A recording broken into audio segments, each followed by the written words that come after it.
Let's talk about death, baby. Let's talk about you and me. Let's talk about all the good things and the bad things that could be. Let's talk about death. Let's talk about death. So, that song popped in my head earlier. Thought I'd share. I wanted to talk about planning before the time comes, making sure you're prepared. It's very important to talk to a family member like your partner, your oldest child, whoever you want to make decisions for you if you're incapable of making decisions for yourself, and what medical procedures you are comfortable getting. If you're in a coma, how long you want to be on life support. There is a lot to plan, and I wanted to share a book. I'm not getting paid to share this book, but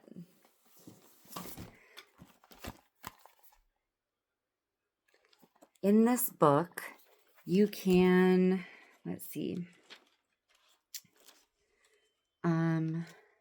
before you read this journal, there's a spot for you to fill out to prepare people, personal records, family members, important contacts,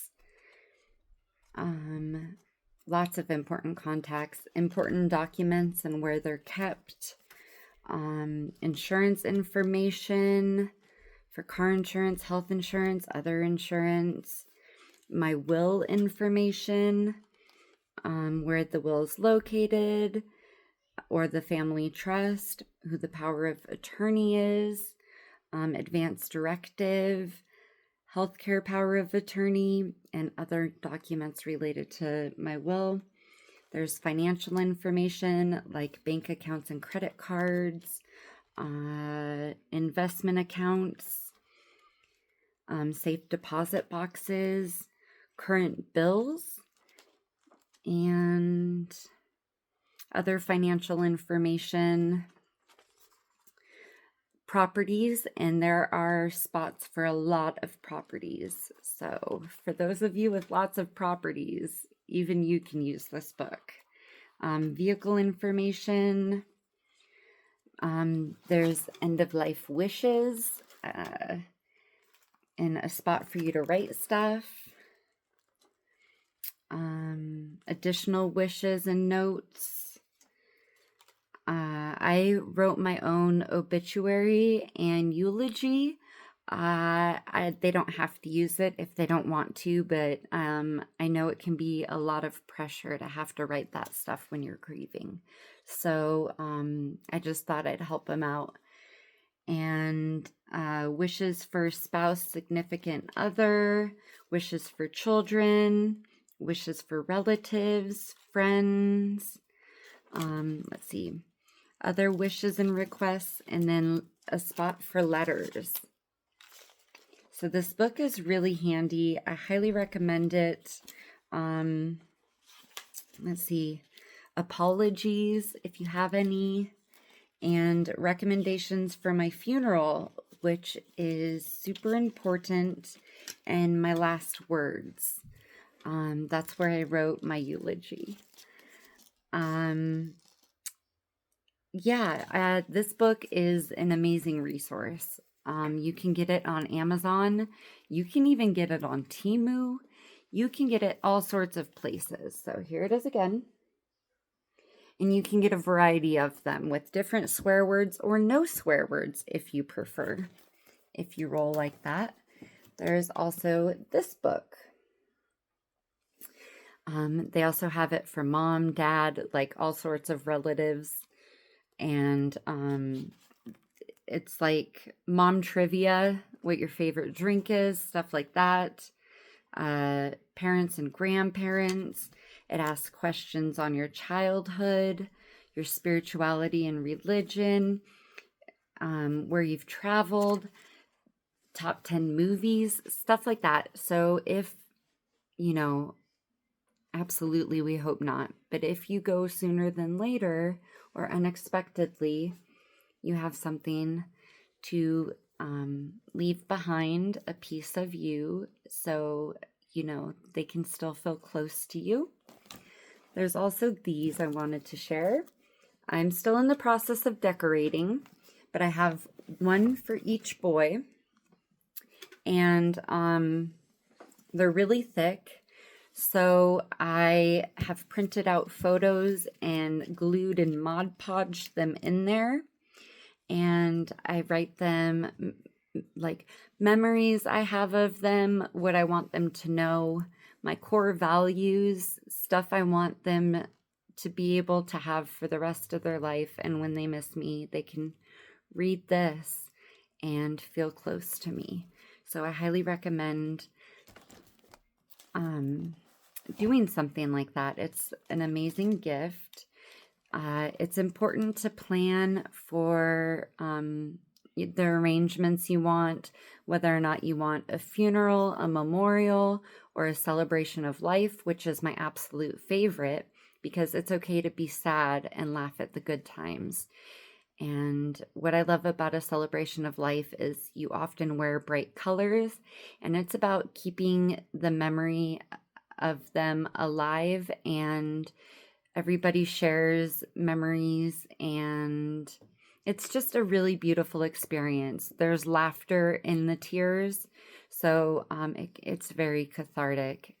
If that's not your jam, plan your funeral. What songs do you want? What type of flowers?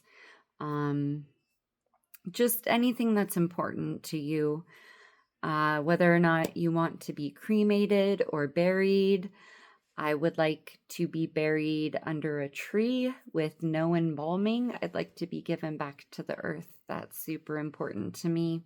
If we can't afford that, I'm fine getting cremated, and my ashes can be handed out to those who want them, or scattered probably in the woods, because I love nature.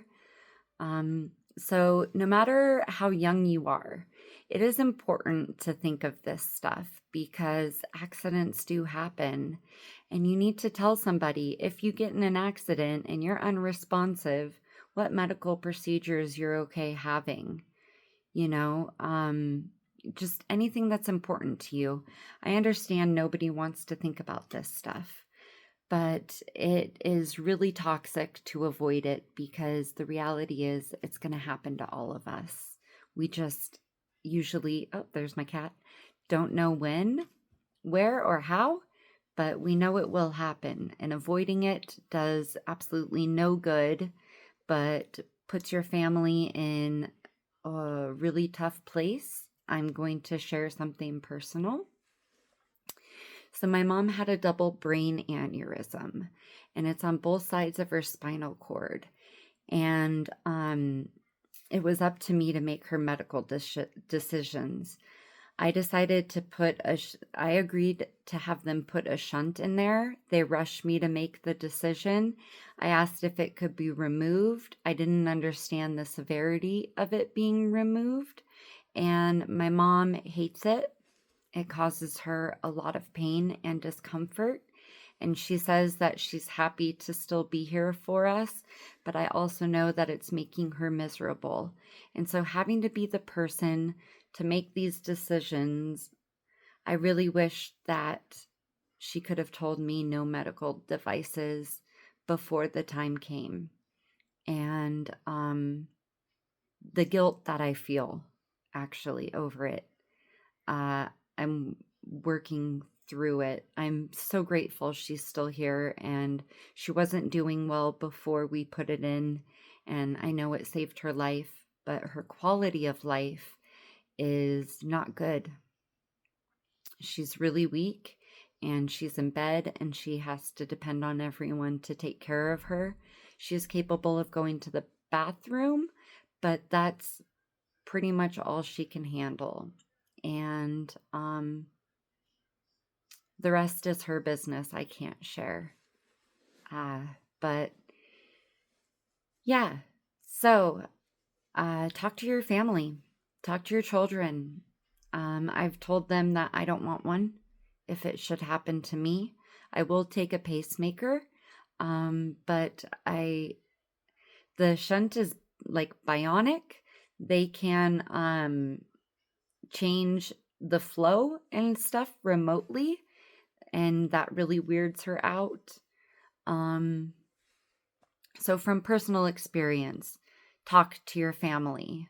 It's uncomfortable. No one wants to think about it. But when the decision is left on one person or a select few, they might choose the wrong thing if you guys don't talk about it first. So, yeah, like, follow, share, all that. Have a groovy day.